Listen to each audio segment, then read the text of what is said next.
we'll take questions from the floor. We'll go to Anton. Hi, Ella. Nice to see you. Ella, your third major tournament final. Just how does it feel when you're this close? Oh, yeah, it's mad. I've not actually thought about that. Yeah, it's amazing. I mean, to make 3 consecutive finals for England is something that we can all be so proud of. The country can be proud of. Yeah, it feels amazing. We're all really looking forward to it already. As soon as one game finishes, we're already looking to the next. But yeah, for me, I'm really excited. I want to go out onto the pitch and give everything for England and for the team and for the fans watching. And yeah, hopefully we can put on a good performance. When England have done well at major tournaments previously, there's always been drama. But have you ever known anything like what you have been through over the last few weeks? It's mad, yeah. I mean, I'm not all for the drama, but we've definitely made it dramatic this tournament. And yeah, sometimes football's not always the way you want it to be. And it would be lovely to win in 90 minutes. But, you know, teams who we're playing against have been really tough. And yeah, we've fought right until the very end, even when it's gone to penalties, even when it's gone 120 minutes. We've never given up. And yeah, we like to have add that little bit of drama. I know that the fans at home, we probably give them a heart attack, and everyone in the stadium. But yeah, you can see the fight from the team that no matter what, we want to get the win, whatever game we play in. One of the most intriguing battles going into this game, I suppose, is the midfield, right? Because you've got Patry and Putellas and Bonmati on one side, and then yourself and Georgia and Kira on the other. Is that a real indication of where the game could be won? Yeah, I mean, I think in football, sometimes games are won and lost in the midfield. We know that we have to be on our game. We have so much respect for all 3 of them players, world-class players, who, yeah, are very talented and they are tough to play against, but we know what we're capable of. Whoever plays in the midfield, we know will do a job and an important job as well. And yeah, no matter what, we'll go into that game, we'll give 100% and we'll fight like we always do. And yeah, hopefully we can come out on top. Finally, Ella, I suppose, I know you're all about mindset, preparing in the right way, but can you allow yourself to think about what it would be like to be back-to-back champions? I mean, that's the dream, isn't it? That's the aim. You want to come into a tournament and you want to put on performances. You want to, you want to make the nation proud. You want to inspire the next generation. And those were our goals for the tournament. And we've got all this way. We want to go out into the game and, give it everything. No one wants to lose a football match, especially a final. So, yeah, like I say, we'll do everything we can to put on a performance. We'll fight, we'll believe in ourselves, and we'll have that togetherness like we always do to hopefully get over the line. Hi, Ella. BBC Radio 4. Since winning the Euros 3 years ago, we've seen how much, haven't we, that the game has grown in England, and the legacy has been massive as well. I just wonder, how does the pressure compare this time around, bearing in mind, of course, the hopes of a nation back home?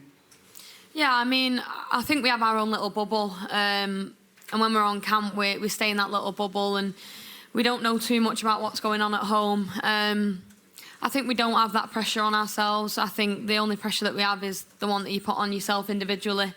We're all very competitive athletes who want to win and want to play well every single game. So the pressure is just the stuff that we put on ourselves. But when we came into this tournament, we said that we wanted to make the nation proud, and I think we've done that already. We've reached a final for the 3rd time in a row, and that's something that we can hold our heads high and we should be proud of. And we know that no matter what we do, we're always inspiring the next generation of young girls and boys starting out in their journey. So yeah, no pressure from our side. We're definitely blocking that out, and we'll make sure that we prepare properly for the game on Sunday. And it certainly is a terrific achievement. Congratulations to you all. 3 years ago, of course, you and Alessia were perhaps the super subs, a different role for you both this time round, starting many of the matches. What's your reaction to a lot of people potentially calling Chloe Kelly and Michelle Agyemang the 2 new super subs? Oh, well, it's nice, yeah. I mean, it's nice for anyone to get on the pitch and make a real impact and a positive impact. And I know looking back at 2022, that was mine and Alessia's job to come on to the pitch and make an impact. And yeah, that's what we managed to do. And this time round, our roles have changed and we've made sure that we give 100% in the role that has been asked of us. And it's nice for us to, do all the hard work and the girls to come on and get the goal and get it over the edge. But, it's a squad. It's a squad game and you need everyone. And yeah, we've had really positive impacts from players coming off the bench. But also the girls who have started the game have give absolutely everything and worked the socks off until they couldn't run anymore. So yeah, I mean, we've got a very good squad and we've got players who can really come on and change games. So yeah, it's exciting. Thanks, Rob. Hi, good luck for Sunday. Thank you. Is there something as a squad that you're doing that gives you this fighting spirit to never give up, to have the resolve to produce a comeback, something you say to each other in those moments of adversity? I think we've spoke about it quite a lot this camp, you know, proper English performance. I think we have it in us all individually and as a team that we want to fight, we want to, you know, not stop running. And you've seen that in games where sometimes you might feel like we're down and out and it's 90 odd minutes and then someone comes on and we have one moment and we take that moment. Yeah, and that's what it's all about. It's the squad depth, it's players having that belief that they can come on and really change the game. But yeah, I think it's all in us individually that we're competitive and we want to win and we know what it takes to win in tournaments. And yeah, that's what we managed to do and that's what's got us to a 3rd consecutive final. And it's 3 consecutive finals with Sarina. How have you seen her change over the years? How does she keep it fresh? How does she inspire you? Are there sort of memories or moments, particularly in this camp, you think that was something she said that was particularly inspirational? I mean, I think we've nearly killed her twice this tournament. She said we've definitely aged her. But no, you know, I think that's 5 consecutive tournaments for Sarina being in a final, and that's just unbelievable. We know we're in good hands. We know she's a manager who can take teams right to the final. And yeah, I mean, she's done a few good speeches, to be fair, this camp. I'll give it to her. We've been talking about it. But yeah, she's a great manager. She's someone who we all have a lot of belief in. And yeah, we know we're in good hands. And, you know, when we go out onto the pitch, we fight for each other, but we fight for her and the staff too, and all the fans watching as well. But yeah, I mean, unbelievable achievement for Sarina and for the team too. Thanks. Thanks, Rob. If we can keep it to a question each from here on in, we'll go to Tom at Daily Mirror. It's well distracting, all that tapping, isn't it, David? Keep getting confused in my head. Hi, Ella. Good luck for Sunday. Thank you. If we do what we're going for, if we get our back-to-back wins, should we get bank holiday in honour of it? I've just been briefed about that. I mean, I'm not looking too far ahead, you know. I mean, that would be great for everyone back at home, I guess. And it's been nice that the pubs have been open till 1, I've heard.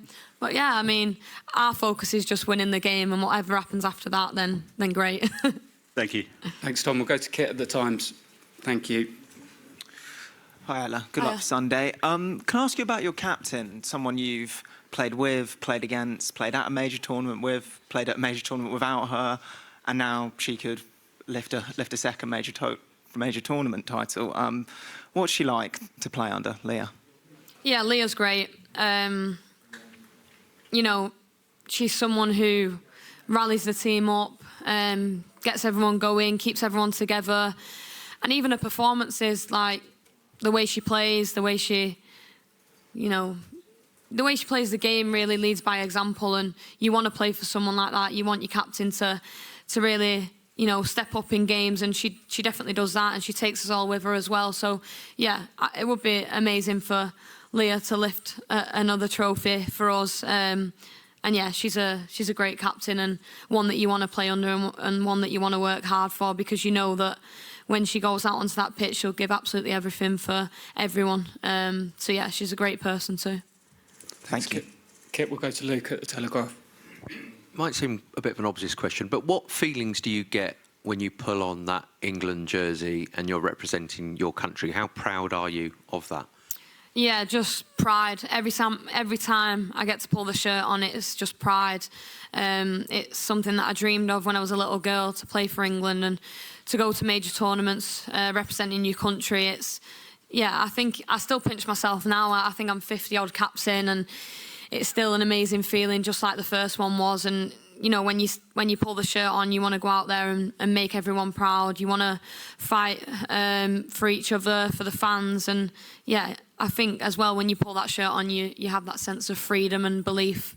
And yeah, that's definitely the feelings that I get when I pull it on. And yeah, it never changes. Thank you. Thanks, Luke. Would you just go to Emma in front of you, please? Emma from the BBC. Thank you. Hey, Ella. Hi. I just wonder, we've seen throughout the tournament, you and Beth, obviously when you're celebrating, you've pointed to the sky. It's a nice emotional moment between the two of you. Was obviously such a difficult period, which you've spoken about so much since then and really well. But I wonder what role Sarina played in terms of being a support for you during that tough time when your dad passed away. Yeah, she's been great. I think everyone's been great. You know, we always talk about the togetherness within the squad, and these are the moments that really pull you together. I think me and Beth both come into a tournament, our first one without, you know, our parents. It's going to be difficult, but it's the people that you have around you that you can lean on and that get you through the days that are tough. And even when you're not going through something like that, being away from home is hard. And some days you get up and you just can't be yourself, and you know you struggle. But like I say, it's the people that you got around you, and we've definitely got that squad. And it's nice that I have Beth as well, who's obviously unfortunately going through the same thing. So we really understand each other and how we're feeling, and you know what each of us need. And yeah, Sarina's also been amazing. She spoke to me before the tournament, throughout the tournament. If I ever need anything, I know that I can go to her. So yeah, I'm grateful that we've got such a good squad and a lot of good people in it too. Thanks, Emma. We'll go to Aisha. Hi Ella, I know you guys like a sing-song, a dance. I'm wondering if there's been a song of the tournament that has kind of got you ready in the mood, or maybe a celebratory one. Yeah, we've been singing Heather Smalls, is it, Proud. Me and Esme really do belt that one out before the game. But yeah, there's been quite a few songs, but that one definitely sticks out. And, you know, the words are actually really fitting as well before you step out onto the pitch and you pull the top on and you're proud. But yeah, it definitely suits my vocals anyway, so. And you told me you felt sick after the quarter-final and the semi-final. Have you got some anti-sickness tablets for Sunday? Yeah, I mean, the quarter-final was 10 times worse when I was sat on the bench watching it. And I felt like I couldn't do anything to help. That was a horrible feeling. But yeah, playing the 120 against Italy, actually, I felt much better being on the pitch. And I remember speaking to Les afterwards, because she played the 120 against Sweden and then sat on the bench and watched the rest of the Italy game, and she said it was horrendous. So yeah, I think we'd all definitely prefer to be on the pitch, but I prefer to also win in 90 minutes as well. Good luck. Thank you. Hi, Ella. Speaking to Michelle after the loss to France, she had said, you know, people were thinking, who's the next Alessia Russo, who's going to be the next Ella Toone in this tournament? And you're in the bubble now, but based on your experience a couple of years ago, what do you make, first of all, of how she's responded to the attention she's received already? And what can she expect, maybe, when she actually does leave that bubble of this tournament? Yeah. She might get papped eating a pasty like I did. I'll have to warn her about that. Michelle, it's mad. Like, I would think that she's about 30 years old. You know, she's so mature, she's so humble, and she's come into this tournament with freedom and, you know, not a worry, not a care. She's just gone out there and done what's been asked of her, and she's been amazing for us. She's turned up in big moments when we've needed her, and she's got a lot of talent, and she can do a lot of things that not many players can do. So, and even when she has scored and kept us in games, she's been the same Michelle that she was when we started the tournament. So yeah, I'm absolutely buzzing for her.